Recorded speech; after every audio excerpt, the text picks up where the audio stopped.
भले मौसम में शीतलता है, लेकिन ग्राउंड पर आप उतरते हैं तो यहाँ पर चुनावी सरगर्मी तेज है। जो थर्मामीटर का रिकॉर्ड टूट चुका है, क्योंकि जो चुनावी गर्मी है काफ़ी ज़्यादा है। और ऐसे में यहाँ पर समय समय पर अलग अलग जिन प्रत्याशियों के नाम पर मुहर लग चुका है, वो यहाँ आ रहे हैं और आकर अपना नामांकन दर्ज करा रहे हैं। आज इस समय अंदर नामांकन के वक्त में आज इस समय मौजूद है यहाँ पर अजय कुमार लल्लू, जो कि कांग्रेस से प्रदेश अध्यक्ष हैं।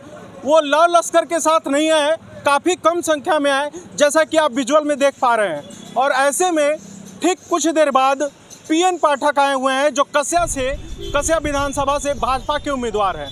तो ऐसे में वो दोनों लोग अंदर जा चुके हैं और उनका नामांकन का जो प्रोसेस है उसको कंप्लीट किया जा रहा है। उनके साथ में समर्थक आए हुए हैं। आपको जैसे मैंने पहले बताया कि अजय कुमार लल्लू, जो कि कांग्रेस से प्रदेश अध्यक्ष है, उन्होंने सिर्फ 2 वैन के साथ आए, 2 गाड़ियों के साथ यहाँ पर आए थे। और काफ़ी लाल लश्कर कम दिखा, लोग कम दिखे, समर्थक कम दिखे। लेकिन वहीं पीएन पाठक का समर्थन में कुछ लोग यहाँ पर जरूर यहाँ पर आए हुए हैं, जिनसे हम बात भी करेंगे। अब चलिए यहाँ के जो समर्थक हैं, पीएन पाठक के जो समर्थक आए हुए हैं, उनसे हम बात कर लेते हैं। क्योंकि कांग्रेस के समर्थक भी आए हुए थे, काफ़ी कम संख्या में आए हुए थे, तो वो लगभग चले गए हैं। काफ़ी देर का ये समय काल होता है, प्रोसेस होता है, इस वजह से वो लोग चले गए हैं। लेकिन अभी कुछ देर पहले पीएन पाठक आए हैं, तो इनके समर्थक यहाँ पर आए हुए हैं। तो इनसे चल के हम बात करते हैं और जानते हैं कि किन मुद्दों पर चुनाव इस बार है और कैसे पीएन पाठक की एंट्री इनके लिए खास है और कैसे पीएन पाठक कस्या की राजनीति में भाजपा की हेल्प कर पाएंगे, क्या विधायक किस तरह से बन पाएंगे। चलिए बात करते हैं। तो नामांकन का प्रोसेस एक तरफ इनके प्रत्याशी के द्वारा कराया जा रहा है, किया जा रहा है। ऐसे में समर्थक यहाँ पर आए हुए हैं भाजपा के, और यहाँ पर उनके समर्थन में यहाँ पर खड़े हैं काफ़ी देर से। इनसे भी बात करते हैं। और चुनाव का समय चल रहा है, कोरोना भी चल रहा है, तो ऐसे में किसी के चेहरे पे, बहुत कम ही लोग के चेहरे पे मास्क दिख रहा है, वो अलग बात हम करेंगे। लेकिन मुद्दे पर आते हैं। क्या लगता है, कितने एक्साइटेड हैं अपने नेता को देखकर? लगातार 2006 से हमारे संघर्षशील नेता पीएन पाठक जी संघर्ष कर रहे हैं भाजपा के लिए। इतने में सब लोग दल बदल लेते हैं, लेकिन हमारे बड़े भाई पीएन पाठक जी ने न दल छोड़ा न पार्टी छोड़ी और लगातार संघर्ष करते रहे कुशीनगर की जनता के बीच में। यही नहीं, पूरे जिले में संघर्ष करते रहे और ये जीत इतनी प्रचंड होने वाली है कि इसकी आवाज़ पूरे उत्तर प्रदेश में पहुँचने वाली है। ठीक है। आप जैसा कि आपने कहा कि जो दल नहीं बदलते उनकी इज्जत है आप लोगों के मन में, और इसीलिए पीएन पाठक को जगह दी गई क्योंकि उन्होंने दल नहीं बदला। बहुत सारे लोग दल बदल के आ रहे हैं, फिर भी उनको सीट मिल जा रहा है, और ग्राउंड लेवल के लोग जो हैं उनको नहीं मिल रहा है। मैं उनसे यही कहना चाहूँगा कि लगातार जो इस बार जो दूसरे दल से आए हुए नेता हैं, उनका भी हमारी पार्टी स्वागत करती है, सम्मान करती है। जो हमारी विचारधारा के साथ चलने के लिए तैयार है, हम लोग सबका साथ और सबका विकास करने वाले हैं। हम लोग उनको भी साथ लिए हैं और उनके साथ मिलकर सरकार बनाने वाले हैं। उनके साथ में मिलकर सरकार बनाते हैं, लेकिन आप लोग कुछ बड़ा भी जगह दे रहे हैं। और थोड़ा सा और भी बात कर लेते हैं। इसी मुद्दे पर हम बात करना चाहेंगे कि जैसे कि उन्होंने कहा कि पीएन पाठक लगातार भाजपा की राजनीति किए हैं, लगातार क्षेत्र में रहे हैं, तो ऐसे में बहुत सारे ऐसे प्रत्याशी भी आ रहे हैं इस भाजपा के दौर में, जब ये लोग बाहर से भी आए, दूसरी पार्टी से भी आए, तो सम्मान तो रहा जो लगातार पार्टी में रहा, लेकिन जो नया है कहीं ना कहीं पुराने लोगों को ये दरकिनार किया गया है। आपको एक बात बता दें, पुरानी कहावत है एक, नया 9 दिन पुराना 100 दिन। तो 100 दिन की वैल्यू ज़्यादा होती है। 9 दिन वाले नवरात्रि भर मनाएंगे, उसके बाद हो सकता है कहीं और चले जाएं। अभी आपको एक बात बताएं, एक नया प्रत्याशी आया है यहाँ नेवला टाइप का, अपने आप को स्वतः नेवला बनाया है। तो उस नेवले को आपके समाचार के द्वारा मैं बताना चाहता हूँ कि नाग नागिन की पूजा होती है और नेवले की पूजा नहीं होती है। तो वही बात मैं कह रहा हूँ, नया 9 दिन पुराना 100 दिन। हमेशा कार्यकर्ताओं की जय होती है और कार्यकर्ता ही किसी पार्टी के धरोहर है, न कि नेता। नेताओं का काम है बदलना, जबकि कार्यकर्ता अपनी जगह पर स्थिर रहते हैं। और किसी भी पार्टी का चुनाव जीतने में सर्वप्रथम नेताओं का नहीं, कार्यकर्ता का योगदान होता है। और भारतीय जनता पार्टी कार्यकर्ताओं की पार्टी है।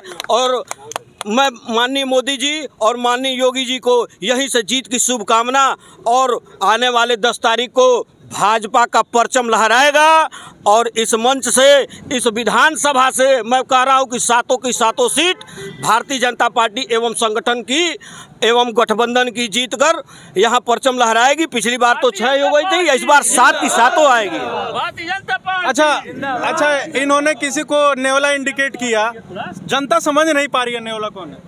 देखिए, कुशीनगर जिले से और कुशीनगर विधानसभा का मैं रहने वाला हूं और इस जिले का एक एक बच्चा कुशीनगर से लेकर के और लखनऊ के कोने पूरे प्रदेश की बात करूं तो नेवला कौन है और उसको देहाती भाषा में नेऊर शब्द जो कहा जा रहा है वो बच्चा बच्चा जान गया है, ठीक है ना। तो उस नेवले की बात हम नहीं करेंगे, हम अपने विधानसभा 333 की बात करेंगे। और हमारा नेता इस समय पीएन पाठक, पंचानन पाठक जी हैं, जो हम युवाओं के और यहाँ के सभी नौजवान कार्यकर्ताओं के लिए रीढ़ की हड्डी और हम लोगों की मजबूती से आवाज उठाने वाले नेता पीएन पाठक के लिए हम लोग यहाँ मजबूती से खड़े हैं। और इस बार पीएन पाठक को हम लोग कसिया से चल के पडरौना आए हैं उनका पर्चा दाखिला कराने, और यहाँ सब हम लोग वापस उनके साथ लखनऊ विधानसभा तक जाएंगे।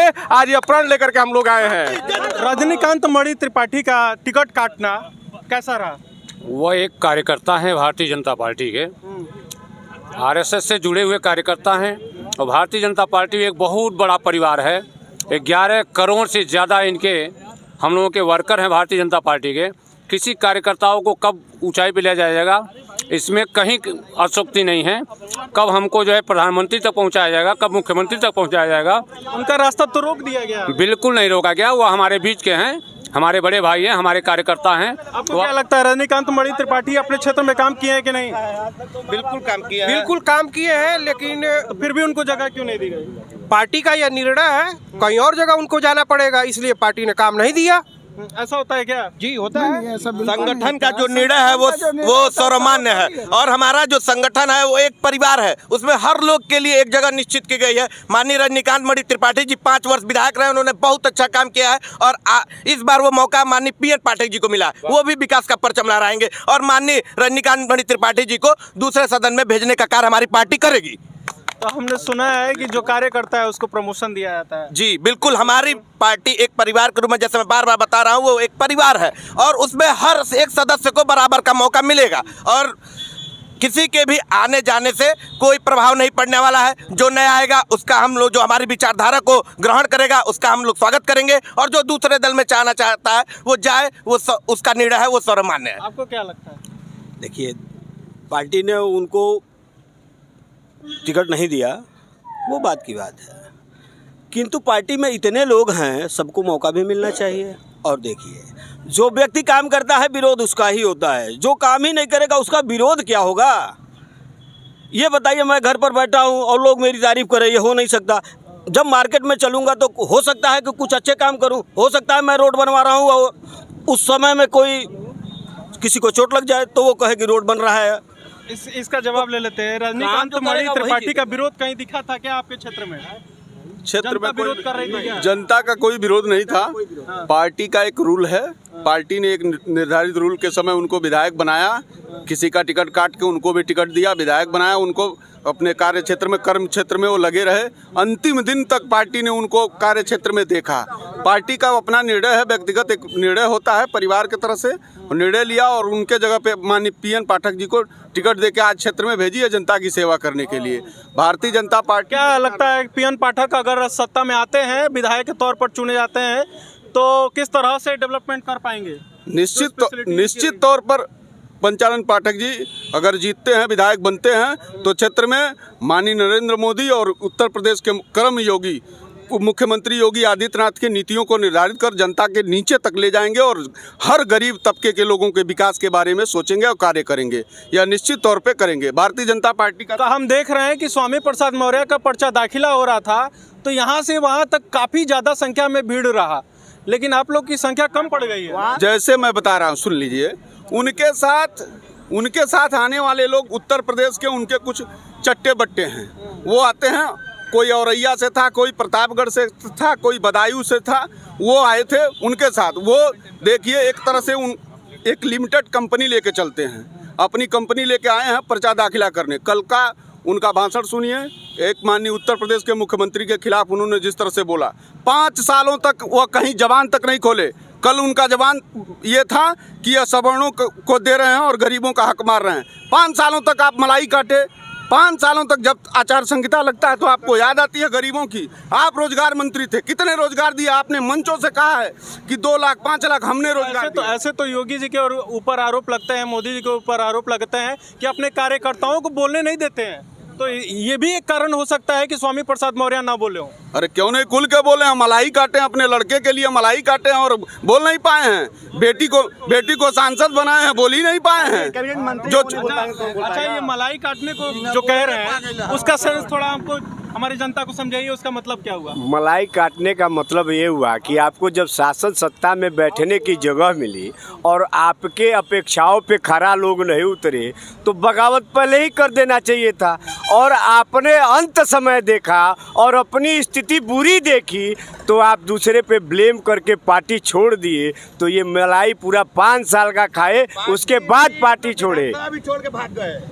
अभी तो कह रहे हैं कि छोटे से कार्यकर्ता, हमारी बातें उनसे हुई तो ये कहे कि छोटा सा कार्यकर्ता उतार रहे हैं। उनके समर्थकों से पूछे तो कहे कि साधारण कार्यकर्ता उतरे।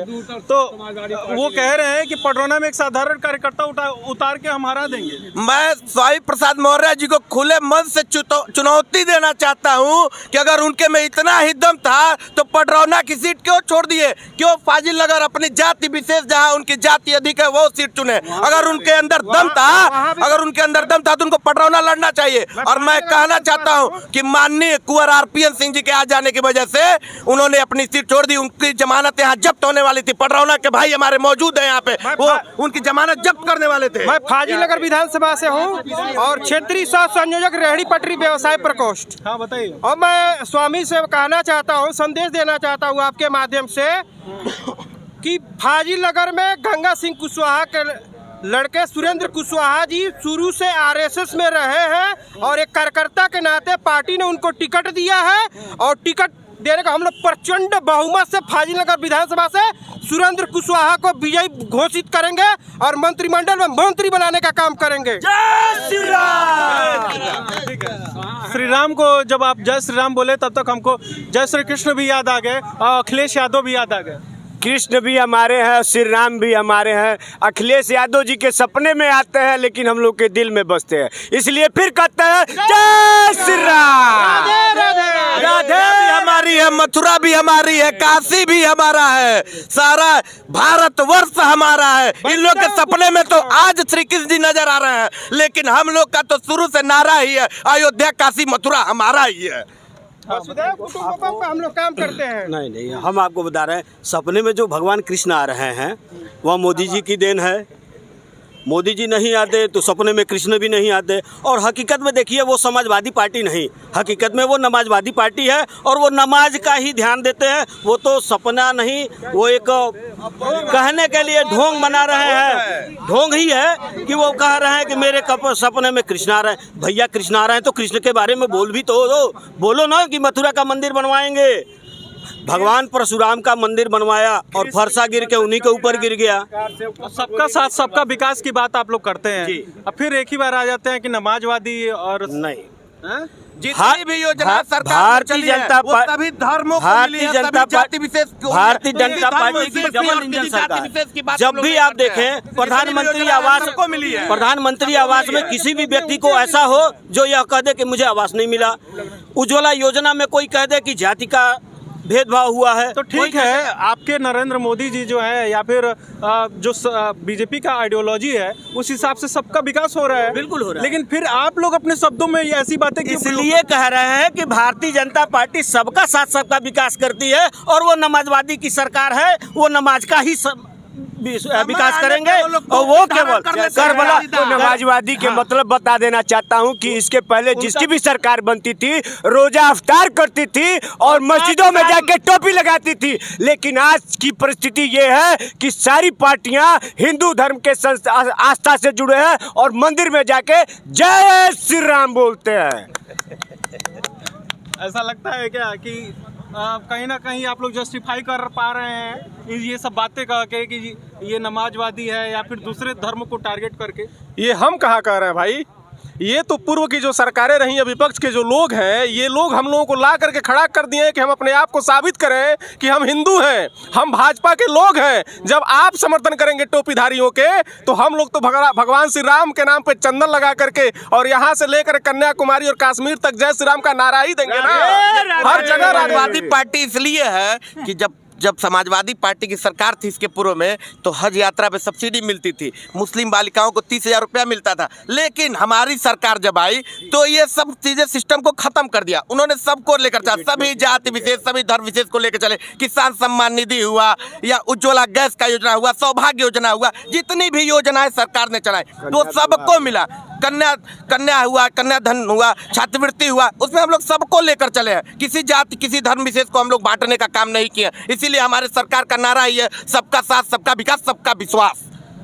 तो हमारे साथ युवा भी खड़े हैं और इनसे भी हम बात कर रहे थे। छात्र राजनीति करते हैं और देखिए इतना बात करने के बाद से पीछे पेट नहीं भरा है और भी बात करना चाहते हैं, तो हम नेक्स्ट वीडियो में उनसे हम बात करेंगे। लेकिन थोड़ा सा युवा है तो थोड़ा सा हम समझेंगे भाजपा की राजनीति युवाओं के लिए कितनी अहम हो गई है, किस तरह से आप परिवर्तन देख रहे हैं युवाओं में, या फिर परिवर्तन की गुंजाइश अभी भी है। जैसे कि इसके पहले जो सरकार हुआ करती थी, हाँ, लेकिन दिल पे हाथ रख के बोलिएगा। दिल पे हाथ रख के एकदम बिल्कुल सच बोलूँगा भैया। इसके पहले जो सरकार हुआ करती थी उसमें एक मतलब समाजवाद जो है उसको परिवारवाद बना के चला जाता था। इसमें क्या है, युवा हो, बूढ़े हो, बुजुर्ग हो, जो भी है, नहीं, हमारा सवाल लगता सुने नहीं है, युवाओं की केवल बात हम कर रहे हैं। युवा इस सरकार से बहुत खुश हैं, युवा इस सरकार से बहुत खुश हैं। जहाँ तक युवाओं को जो सुविधा मिलनी चाहिए सरकार द्वारा मिल रही है, और सारे युवा, आपको मैं बता दूं कि सारे युवा भारतीय जनता पार्टी के साथ हैं और पूर्ण बहुमत से। बेरोजगारी पे क्या कहेंगे? बेरोजगारी पे देखिए किसी चीज़ को धीरे धीरे सुधारा जा सकता है, जो पहले की सरकारें रही हैं। ये क्या कहेंगे? देखिए, बेरोजगारी पहले जितना थी उससे अभी कम है। 4.5 लाख रोजगार हमारे मुख्यमंत्री जी के द्वारा दिया गया है। आगे अभी हमारे कुशीनगर क्षेत्र के लिए जो एयरपोर्ट और मेडिकल कॉलेज हैं, युवाओं के रोजगार के सुनहरे अवसर यहाँ पैदा होने जा रहे हैं और यहाँ के युवा बहुत ही जल्दी बेरोजगारी से समस्या से ख़त्म हो जाएगा। आपने एक शब्द प्रयोग किया कि बेरोजगारी का स्तर कम हुआ है, बहुत कम। आप ही का डेटा रिलीज हुआ है जिसमें बेरोजगारी का स्तर बढ़ता हुआ दिखा है। नहीं, जब हमारे यहाँ के युवा बाहर जाके काम करते थे, कोविड काल में उन्होंने घर वापस आया है, तो तत्कालिक रूप में जो वो नौकरी वहाँ करते थे वो नौकरी यहाँ नहीं दी जा सकती है।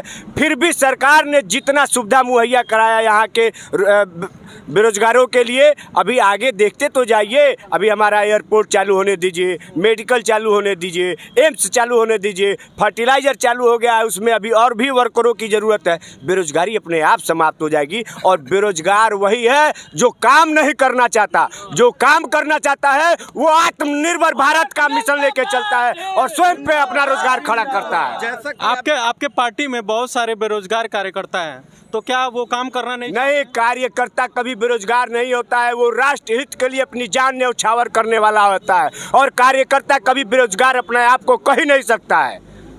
तो ये थोड़ा सा इंटरेस्टिंग बात कर दिए।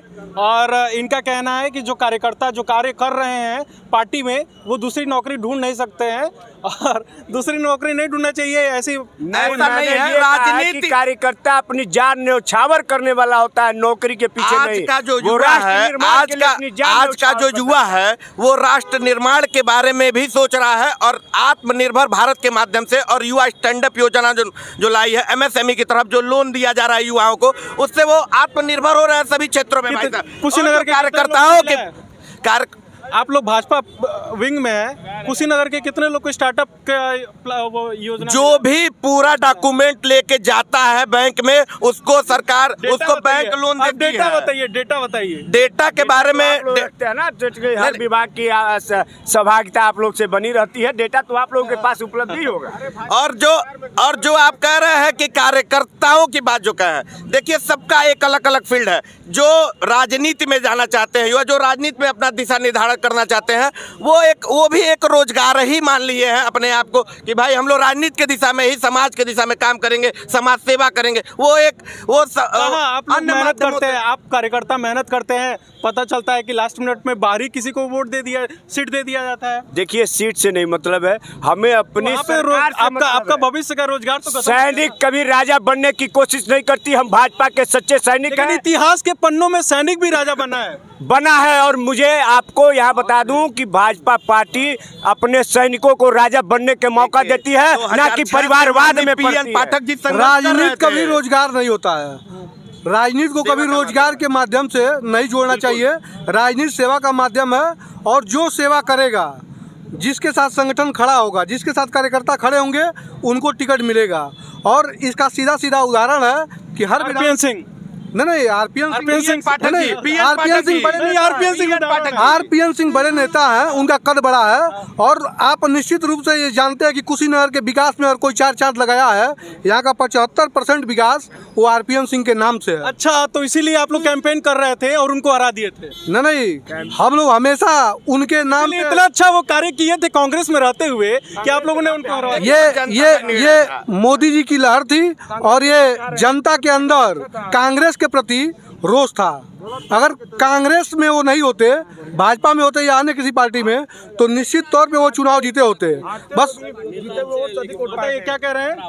आरपीएन सिंह पहले हारे थे, इसके पहले इस बार जो वोट पाए हैं, पहले का अपेक्षा अधिक वोट पाए थे, पहले से अधिक अपेक्षा वोट पाए थे। चलिए, ये एक इंडलेस डिस्कशन रहा और लगता है कि भाजपा के लोग हारेंगे नहीं बात करते करते, इसलिए हम जो है यहाँ पर विराम लगाते हैं। पूरा विधानसभा कवरेज कुशीनगर का जारी है। आप पेज को फॉलो कर लें ताकि जब भी कुछ अपडेट, राजनीतिक अपडेट हो, तो हम आप तक सीधे पहुँचा सके। बहुत बहुत शुक्रिया। जय हिंद।